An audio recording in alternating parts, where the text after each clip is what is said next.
നിന്നും കുടിയൊഴിപ്പിക്കുന്ന വഖഫ് നിയമത്തിന് ദാസ്യവൃത്തി ചെയ്യുന്ന ഇടതുവലത് മുന്നണികൾക്കെതിരെ Bharatiya Janata party സംഘടിപ്പിച്ചിരിക്കുന്ന secretariat March. വഖഫ് നിയമത്തിനെതിരെ ബി.ജെ.പി. സെക്രട്ടേറിയറ്റിലേക്ക് പ്രതിഷേധ മാർച്ച് നടത്തി. മാർച്ച് മുൻ കേന്ദ്രമന്ത്രിയും ബി.ജെ.പിയുടെ മുതിർന്ന നേതാവുമായ വി മുരളീധരൻ ഉദ്ഘാടനം ചെയ്തു. ജില്ലാ പ്രസിഡന്റ് വി രാജേഷ് അധ്യക്ഷത വഹിച്ചു. മാർച്ചിന് ബി.ജെ.പി. നേതാക്കളായ C Sivankutty, advocate Suresh, Chempazhanthi Udayan, Thampanoor Satheesh, MR. Gopan, Pongumoodu Vikraman തുടങ്ങിയവർ നേതൃത്വം നൽകി. മാർച്ച് സെക്രട്ടേറിയറ്റിന് മുന്നിൽ എത്തിയപ്പോൾ തന്നെ ജലപീരങ്കി ഉപയോഗിച്ചത് സംഘർഷത്തിലേക്ക് നീങ്ങി. നേതാക്കളുടെയും പോലീസിന്റെയും സംയോജിതമായ ഇടപെടൽ സംഘർഷത്തിന് അയവുവരുത്തി. കേന്ദ്രമന്ത്രി വി മുരളീധരന്റെ പ്രസംഗത്തിന് ശേഷം പ്രവർത്തകർ സെക്രട്ടേറിയറ്റിന് മുന്നിലെ റോഡ് ഉപരോധിച്ചു. കേരളത്തിലെ പല സ്ഥലങ്ങളിലും പാവപ്പെട്ട ജനവിഭാഗത്തെ കുടിയൊഴിപ്പിക്കുവാനുള്ള വഖഫ് നിയമത്തിന് ഐക്യദാർഢ്യം പ്രഖ്യാപിക്കുന്ന എല്ലാവർക്കും നമസ്കാരം.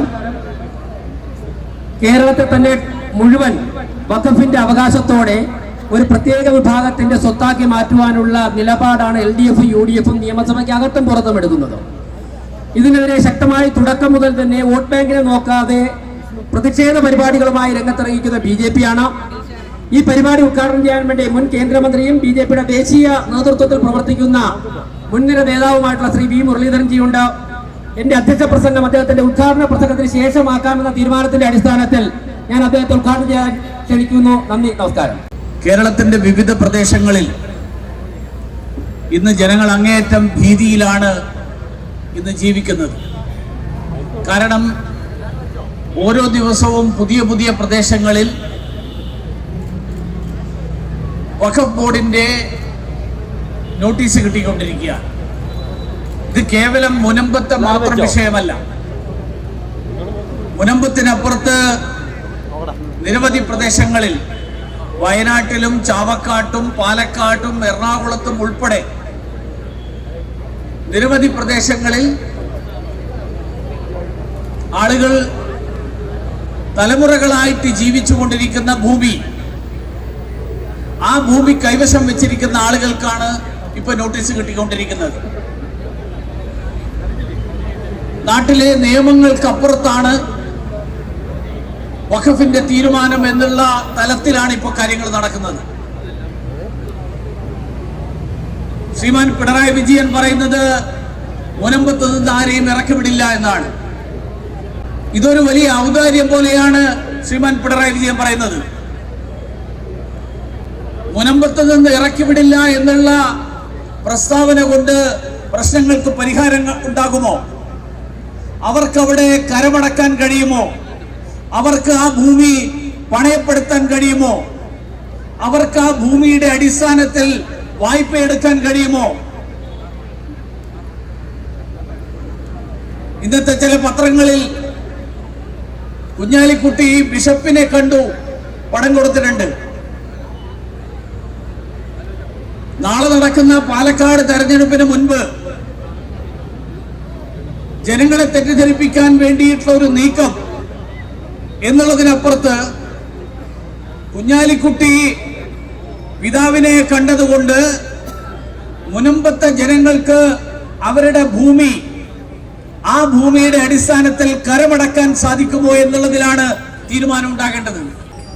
സംസ്ഥാനത്തെ മാത്രമല്ല രാജ്യത്തെ നിരവധി കോടിക്കണക്കിന് ആളുകളുടെ തലയിൽ ഒരു ഡെമോക്രസിന്റെ വാള് പോലെ ഈ വഖഫ് നിയമം അങ്ങനെ തൂങ്ങിക്കിടക്കുകയാണ്.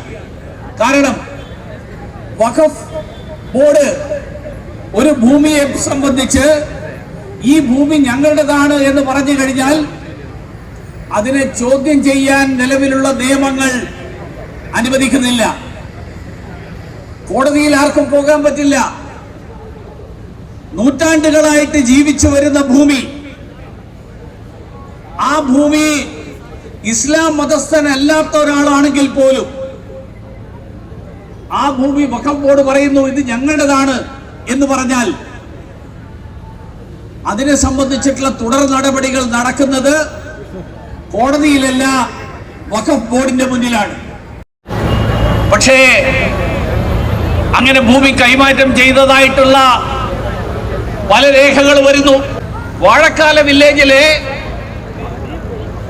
ഒരു ഭൂമിയെ സംബന്ധിച്ച് 2015 കേരള സ്റ്റേറ്റ് വഖഫ് ബോർഡിന്റെ പ്രൊസീഡിങ്സ് ആണിത്. ഈ ഭൂമി ഇപ്പൊ കൈവശം വെച്ചിരിക്കുന്ന ആളുകളുടെ കൂട്ടത്തിൽ മാർക്സിസ്റ്റ് പാർട്ടിയുടെ എറണാകുളത്തെ പ്രമുഖനായിട്ടുള്ള ഒരു നേതാവാണ്. പക്ഷെ 16-ന് ശേഷം അവിടെ ഒരു നടപടിയില്ല. അവിടെ ആ ഭൂമി തിരിച്ചുപിടിക്കാനുള്ള ഒരു ശ്രമവുമില്ല. ഒരു വശത്ത് മുനമ്പത്ത് സാധാരണക്കാരായിട്ടുള്ള മത്സ്യത്തൊഴിലാളികളുടെ ഭൂമി തിരിച്ചുപിടിക്കാൻ ശ്രമം നടത്തുന്ന വഖഫ് ബോർഡ് മാർക്സിസ്റ്റ് പാർട്ടിയുടെ നേതാവിന്റെ കൈവശമുള്ള ഭൂമി, ആ ഭൂമി തിരിച്ചുപിടിക്കാൻ നടപടിയെടുക്കാത്തത് എന്താ?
BJP